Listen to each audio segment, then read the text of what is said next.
since Friday, I have been getting a bunch of questions from people regarding Social Security and the potential of the upcoming child tax credit payment extension. Now, I want to address those because on Friday, something major happened.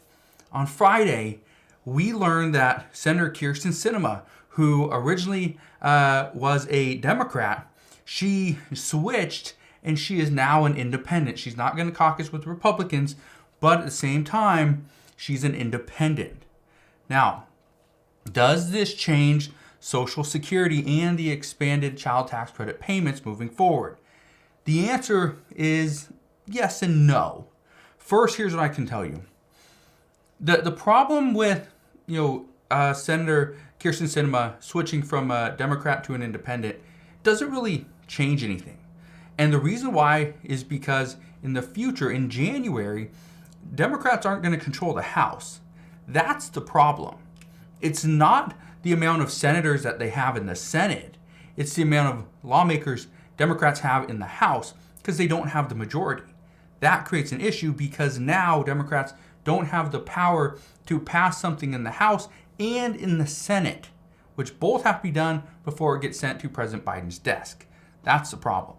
Now, here's what I want to address. Will this change anything with Social Security? Will we see some changes in the near future? Well, the answer there is possibly yes. Here's the reason why. The reason is simple. Democrats and Republicans are pushing to pass legislation through before the end of the year.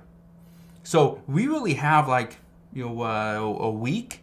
We got like a week left, but lawmakers can stay back in Washington for a little bit longer. So that's some good news there, but chances are we don't see anything pass within the next week. All right.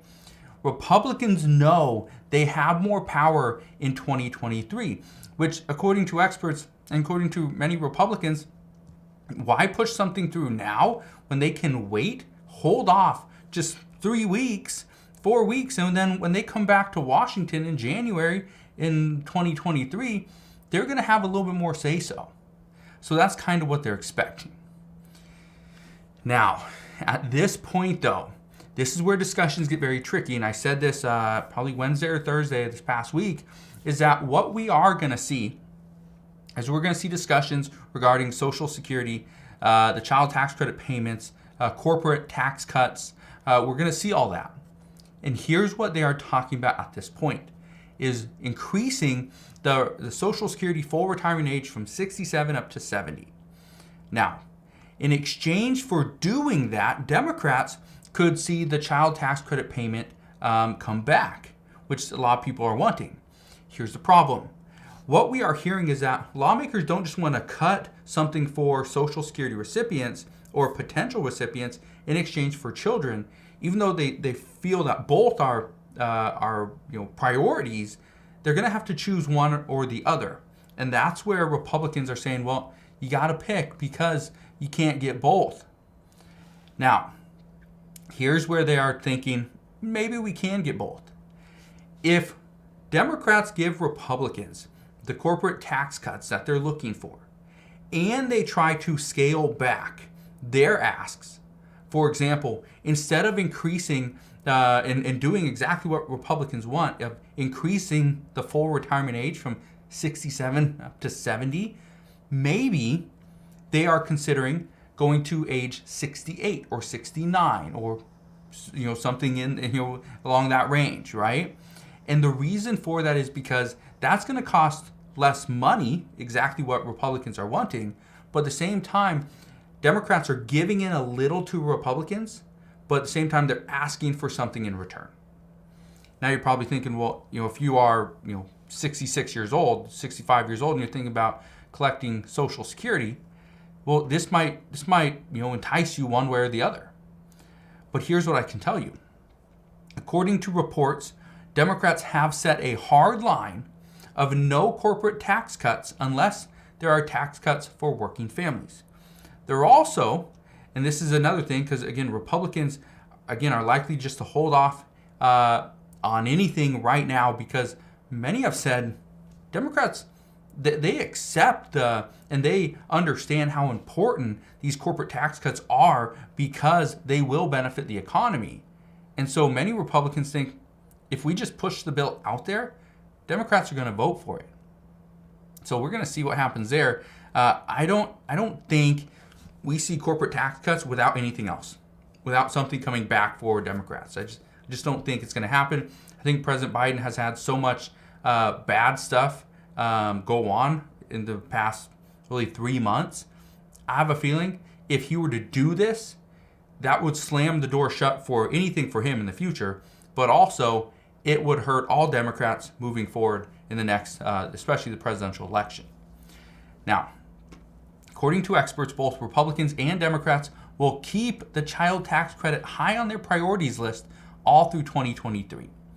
However, and the reason why they say this is because the $2,000 child tax credit, again, it's not a payment, it's a tax credit you get at the end of the year when you file, that is part of the Tax Cuts and Jobs Act that expires in 2025. So right now what they're saying is something has to happen to cover for that. Okay? So that's the reason why they're saying that Republicans and Democrats have this high on their priorities list. Now, even Senator Cory Booker, he said just the other day, this is the moment where we must make a lasting commitment, not just in Congress, but as a nation, to saying that not one child growing up in the richest country on the planet should be growing up in poverty. Now, his statement where he says, this is the moment where we must make a lasting commitment, that's big, because, and just using lasting is the main reason. Because this child tax credit payment, it was set in motion for 6 months. We're getting 6 months of payments, and then the next year, the payment would be a 6-month lump sum. That turned into a big fiasco. A lot of people didn't like it. They liked the monthly payments, but then why wait? That's why they're saying this should be a lasting commitment. Now, the last thing I just want to say regarding Social Security, because again, this goes back and forth, and I've said this before, I do think there's going to be something for Social Security recipients in the near future.